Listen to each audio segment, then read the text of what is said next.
Chapter 27, Vanity and Vexation of Spirit. Marilla, walking home one late April evening from an aid meeting, realized that the winter was over and gone with the thrill of delight that spring never fails to bring to the oldest and saddest as well as to the youngest and merriest. Marilla was not given to subjective analysis of her thoughts and feelings. She probably imagined that she was thinking about the aides and their missionary box and the new carpet for the vestry room, but under these reflections was a harmonious consciousness of red fields smoking into pale purply mists in the declining sun, of long sharp-pointed fir shadows falling over the meadow beyond the brook, of still, crimson-budded maples around a mirror-like wood pool, of awakening in the world and a stir of hidden pulses under the gray sod.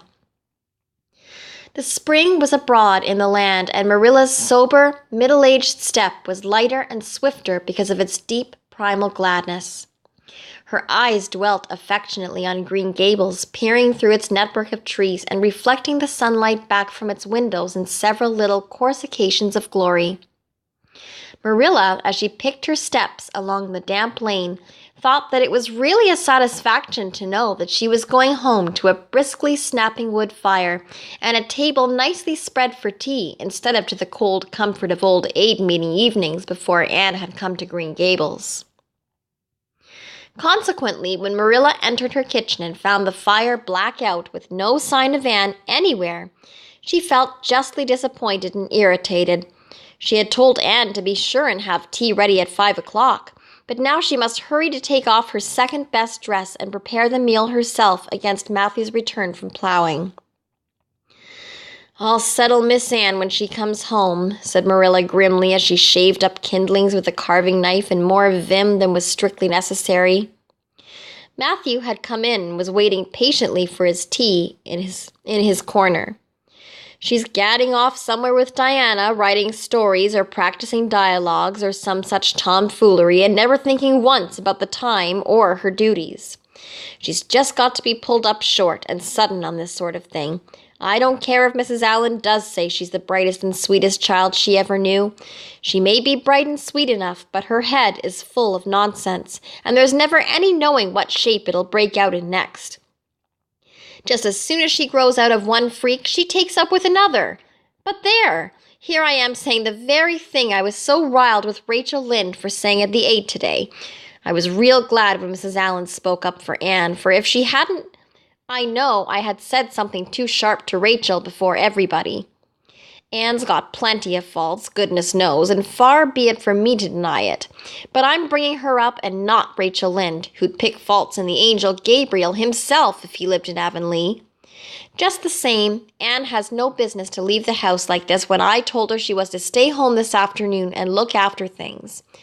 I must say, with all her faults, I never found her disobedient or untrustworthy before, and I'm real sorry to find her so now." "Well, now, I dunno," said Matthew, who, being patient and wise, and above all hungry, had deemed it best to let Marilla talk her wrath out unhindered, having learned by experience that she got through with whatever work was on hand much quicker, if not delayed by untimely argument. "Perhaps you're judging her too hasty, Marilla. Don't call her untrustworthy until you're sure she has disobeyed you. Maybe it can all be explained. Anne's a great hand at explaining." "She's not here when I told her to stay," retorted Marilla. "I reckon she'll find it hard to explain that to my satisfaction. Of course, I knew you'd take her part, Matthew, but I'm bringing her up, not you." It was dark when supper was ready, and still no sign of Anne, coming hurriedly over the log bridge or up Lover's Lane, breathless and repentant with a sense of neglected duties. Marilla washed and put away the dishes grimly. Then, wanting a candle to light her down cellar, she went up to the east gable for the one that generally stood on Anne's table. Lighting it, she turned around to see Anne herself lying on the bed, face downward among the pillows. "Mercy on us," said astonished Marilla. "Have you been asleep, Anne?" "No," was the muffled reply. "Are you sick, then?" demanded Marilla anxiously, going over to the bed. Anne cowered deeper into her pillows as if desirous of hiding herself forever from mortal eyes. "No, but please, Marilla, go away and don't look at me. I'm in the depths of despair, and I don't care who gets head in class or writes the best composition or sings in the Sunday school choir anymore. Little things like that are of no importance now because I don't suppose I'll ever be able to go anywhere again. My career is closed. Please, Marilla, go away and don't look at me." "Did anyone ever hear the like?" the mystified Marilla wanted to know. "Anne Shirley, whatever is the matter with you? What have you done? Get right up this minute and tell me. This minute, I say. There now, what is it?" Anne had slid to the floor in despairing obedience. "Look at my hair, Marilla," she whispered. Accordingly, Marilla lifted her candle and looked scrutinizingly at Anne's hair flowing in heavy masses down her back. It certainly had a very strange appearance. "Anne Shirley, what have you done to your hair? Why, it's green!" Green it might be called if it were any earthly color, a queer, dull, bronzy green with streaks here and there of the original red to heighten the ghastly effect. Never in all her life had Marilla seen anything so grotesque as Anne's hair at that moment. "Yes, it's green," moaned Anne. "I thought nothing could be as bad as red hair, but now I know it's 10 times worse to have green hair. Oh, Marilla, you little know how utterly wretched I am." "I little know how you got into this fix, but I mean to find out," said Marilla. "Come right down to the kitchen, it's too cold up here, and tell me just what you've done. I've been expecting something queer for some time. You haven't gotten into any scrape for over 2 months, and I was sure another one was due. Now then, what did you do to your hair?" "I dyed it." "Dyed it? Dyed your hair? Anne Shirley, didn't you know it was a wicked thing to do?" "Yes, I knew it was a little wicked," admitted Anne. "But I thought it was worthwhile to be a little wicked to get rid of red hair. I counted the cost, Marilla. Besides, I meant to be extra good in other ways to make up for it."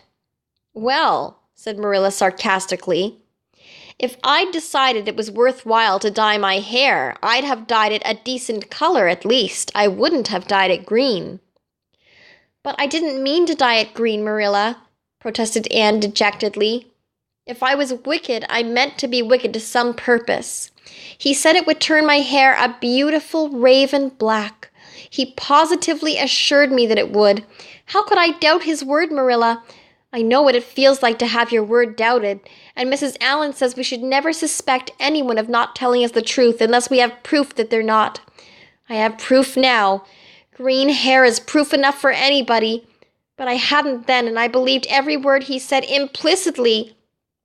"Who said? Who are you talking about?" "The peddler that was here this afternoon. I bought the dye from him."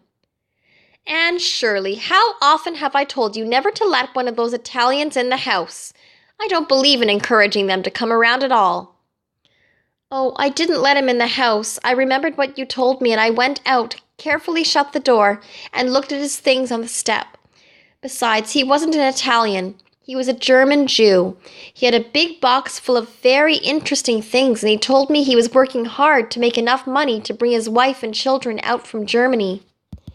He spoke so feelingly about them that it touched my heart. I wanted to buy something from him to help him in such a worthy object. Then all at once I saw the bottle of hair dye. The peddler said it was warranted to dye any hair a beautiful raven black and wouldn't wash off. In a trice I saw myself with beautiful raven black hair, and the temptation was irresistible.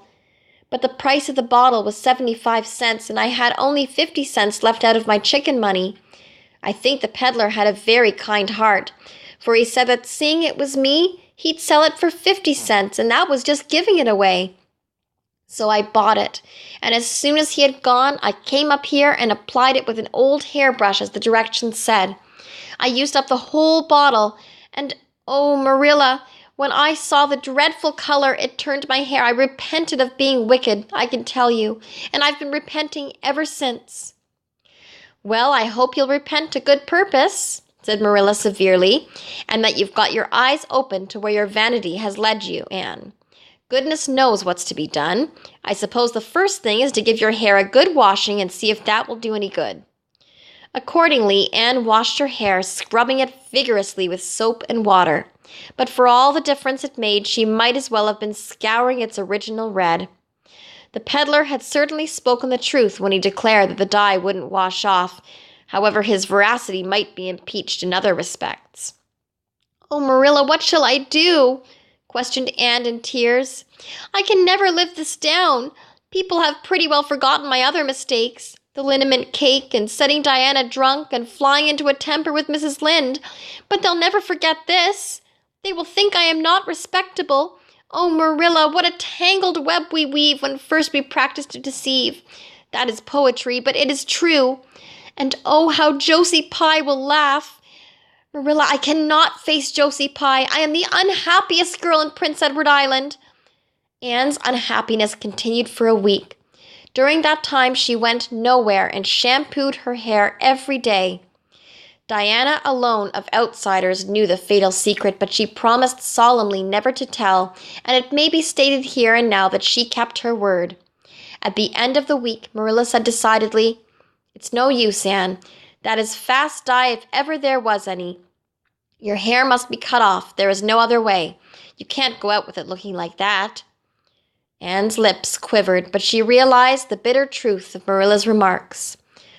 With a dismal sigh, she went for the scissors. "Please cut it off at once, Marilla, and have it over. Oh, I feel that my heart is broken. This is such an unromantic affliction. The girls in books lose their hair in fevers or sell it to get money for some good deed, and I'm sure I wouldn't mind losing my hair in some such fashion half so much. But there is nothing comforting in having your hair cut off because you've dyed it a dreadful color, is there? I'm going to weep all the time you're cutting it off, if it won't interfere. It seems such a tragic thing." Anne wept then, but later on, when she went upstairs and looked in the glass, she was calm with despair. Marilla had done her work thoroughly, and it had been necessary to shingle the hair as close as possible. The result was not becoming, to state the case as mildly as may be. Anne promptly turned her glass to the wall. "I'll never, never look at myself again until my hair grows," she exclaimed passionately. Then she suddenly righted the glass. "Yes, I will too. I'll do penance for being wicked that way. I'll look at myself every time I come to my room and see how ugly I am. And I won't try to imagine it away either. I never thought I was vain about my hair of all things, but now I know I was, in spite of its being red, because it was so long and thick and curly. I expect something will happen to my nose next." Anne's clipped head made a sensation in school on the following Monday, but to her relief, nobody guessed the real reason for it, not even Josie Pye, who, however, did not fail to inform Anne that she looked like a perfect scarecrow. "I didn't say anything when Josie said that to me," Anne confided that evening to Marilla, who was lying on the sofa after one of her headaches, "because I thought it was part of my punishment and I ought to bear it patiently. It's hard to be told you look like a scarecrow, and I wanted to say something back, but I didn't. I just swept her one scornful look and then I forgave her. It makes you feel very virtuous when you forgive people, doesn't it? I mean to devote all my energies to being good after this, and I shall never try to be beautiful again. Of course, it's better to be good. I know it is, but it's sometimes so hard to believe a thing, even when you know it. I do really want to be good, Marilla, like you and Mrs. Allan and Miss Stacy, and grow up to be a credit to you. Diana says when my hair begins to grow, to tie a black velvet ribbon around my head with a bow at one side. She says she thinks it will be very becoming. I will call it a snood. That sounds so romantic. But am I talking too much, Marilla? Does it hurt your head?" "My head is better now. It was terrible bad this afternoon, though. These headaches of mine are getting worse and worse. I'll have to see a doctor about them. As for your chatter, I don't know that I mind it. I've got so used to it," which was Marilla's way of saying that she liked to hear it.